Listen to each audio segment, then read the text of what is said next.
If you've been watching my channel for any length of time and watched more than a couple of videos, you know that I like all kinds of different patterns.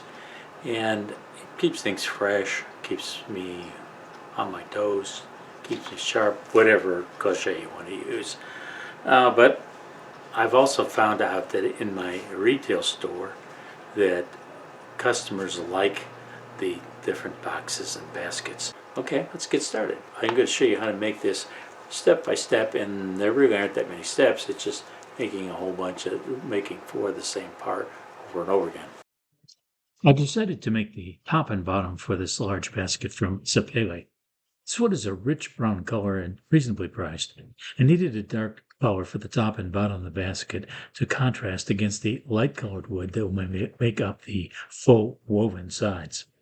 With the board slightly wider than necessary, I meticulously ran it through the table saw, taking off just enough to create a 90-degree smooth edge.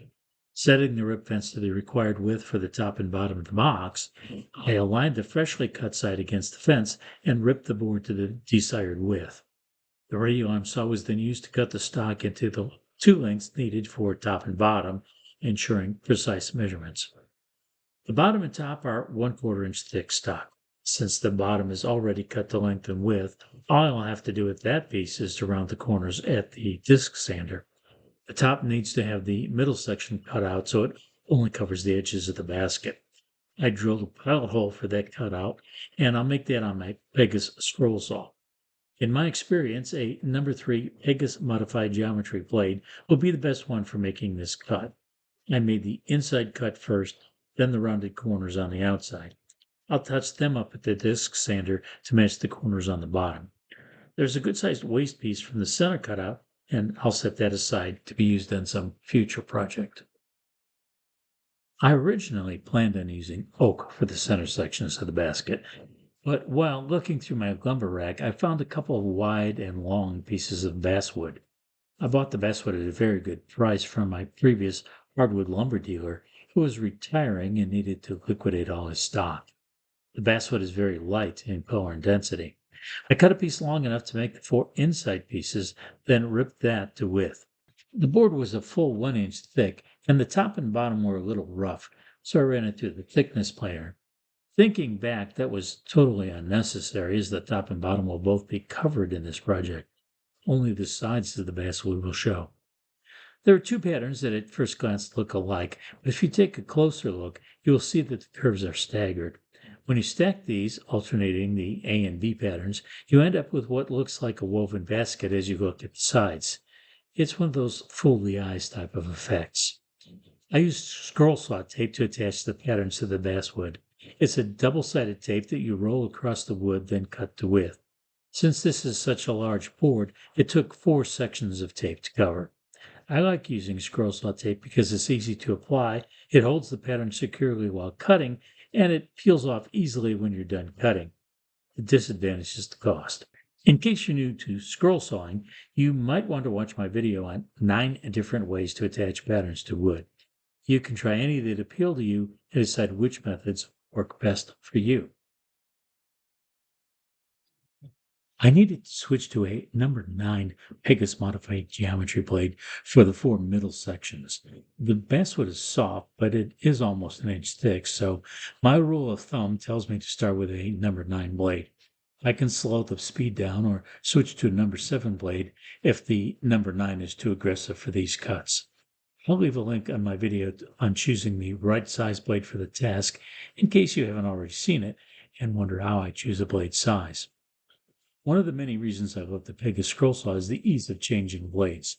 Both the upper and lower blade holders have knobs that you hand tighten, so no tools are needed for blade changes, as is true for some scroll saws.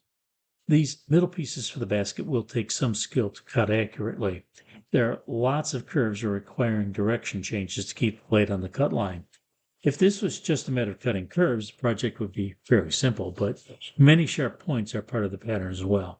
This is a good-sized basket, so cutting it will require cutting the same shapes over and over again on the inside, then repeatedly cutting the same shapes for the outside of each layer. This is either going to be mesmerizing and relaxing, or the recurrent shape cutting will become frustrating. Before you start this project, you need to decide if the repetition will be relaxing or something that is not for you. I normally listen to music while I'm working on a project, except when I'm recording video. The music helps me persevere through seemingly endless iterations of getting the same shape. The other advantages of listening to music is that the noise canceling feature of headphones overcomes the racket of the scroll saw. Hearing loss is cumulative, so you want to do what you can to prevent the loss from starting in the first place. I make these sharp points by cutting until the blade reaches a point where a sharp turn is needed. Then I back off the pressure on the blade slightly so it is no longer cutting. I am now able to pivot the workpiece inside the curve just created by the saw blade, so I use that to maneuver the wood into position for the next cut, then put pressure on the blade and start cutting again. I follow the line along the semicircle from the next point, then use the same turnaround procedure. The inside cut is complete, and it's going to leave me with a good-sized waste piece that I can use for making small pieces for future projects. I'm going to try something here that I don't usually do. I had to remove the blade from the inside, and I took the waste piece out to make that easier and to see how the inside cut looked. Most of the points were sharp enough that the finished piece will look good. I would normally toss the waste piece aside, but I'm going to put it back before I start cutting the outside of the layer. This will give me more material to push against as I'm maneuvering the piece, lessening the possibility of breakage. All these cuts leave the layer somewhat weakened. The waste piece from the outside was too small to be useful, so I just tossed it into the scrap container I keep next to the scroll saw. The middle piece didn't want to push through from the top to the bottom, but it came out easily when pushed up. This tells me that the cuts along the side weren't cut at a perfect 90-degree angle. If I was putting too much pressure on the blade while I was cutting, it could have flexed and given a slight bevel to the cut. I made a mental note to myself to ease up a little on the blade pressure on the rest of the layers. The waste piece from the middle was one of the oddest shapes I've ever seen, but it is 3/4 thick, and I set it aside for future use after I pulled off the pattern. I was careful removing the pattern from the basket layer because so much material has been removed, the frame can easily break and bend. You can ruin a lot of careful cutting quickly with a dumb move like not being careful on subsequent handling. I didn't show myself cutting the rest of the layers because, other than the two patterns being offset from each other, the process of cutting them was the same. The instructions called for cutting 4 of each of the 2 layers for a total of 8 layers, but I thought that made the basket too deep.